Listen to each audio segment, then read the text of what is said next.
Hi folks, welcome back. Today I want to take a look at a paper which looks at how and why software developers start to learn machine learning and what hurdles they face along the way. This work was done by Phil Guo at UC San Diego and Carrie Kai at Google Research. Now, in the spirit of full disclosure, I will say that I work at Google, but I do not know these authors, and the only stuff I know about this project is what I've read in this paper over here. We all know that there's been a huge rush of developers trying to learn machine learning. There are a number of very popular open source frameworks which now let them do this, things like TensorFlow and so on. And very often folks come into this topic in an informal manner. This paper tries to look at a few specific questions around that learning activity. The first one is why software developers want to learn machine learning. The second question is what hurdles and problems they face when trying to do that. And finally, what's on their wish list? How can modern machine learning frameworks better support their pattern of self-directed learning? The way the authors got that data for this paper was to put a survey on the website for the TensorFlow JavaScript framework. Note that this is TensorFlow.js, not the native Python version. And they got 645 responses out of that survey. The survey respondents were asked what level of familiarity they had with programming as well as machine learning. As you can see over here in the data, almost all of them considered themselves pretty proficient programmers, but beginners when it came to machine learning. So how exactly do they learn?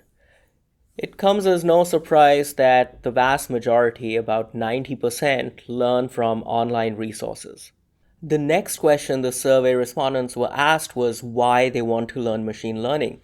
And there's some interesting answers over here. The number one reason they wanted to learn machine learning was that it was intellectually fascinating.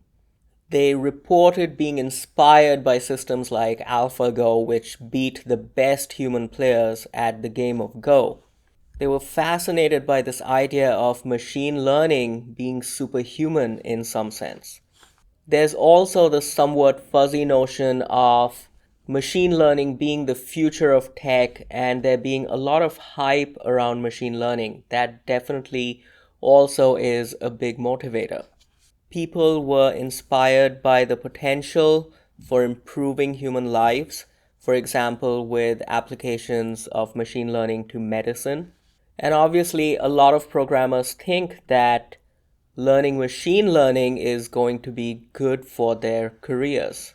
It is interesting to note that even though people feel that machine learning is everywhere, only a very small fraction of people, about 11%, said that they needed machine learning for a current project.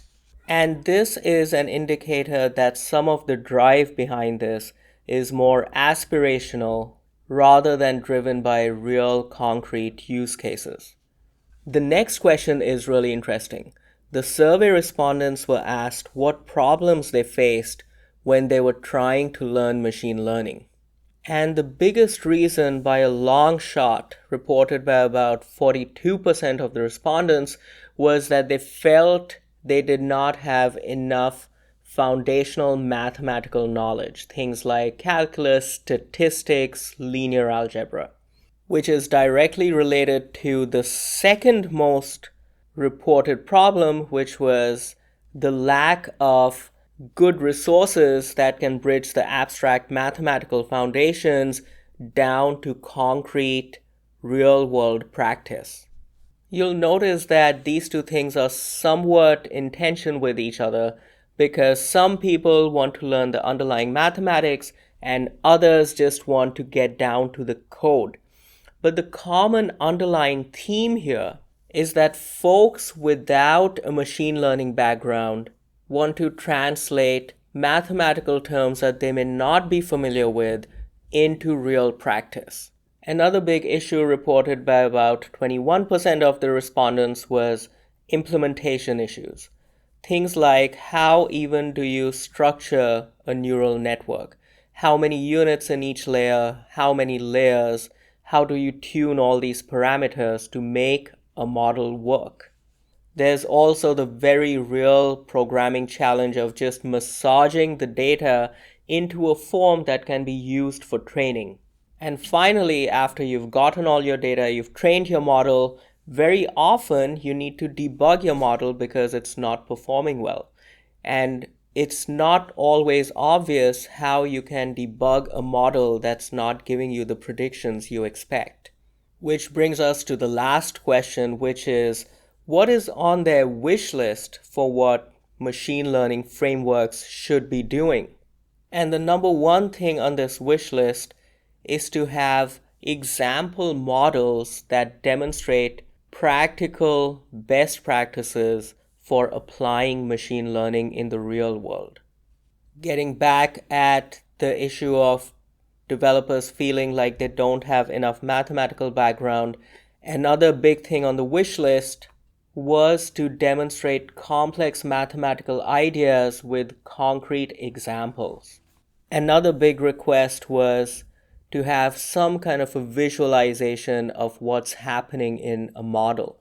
This doesn't make life any easier for the developers of these machine learning frameworks because they have to build code and documentation that addresses both newcomers that are learning as well as very advanced machine learning practitioners.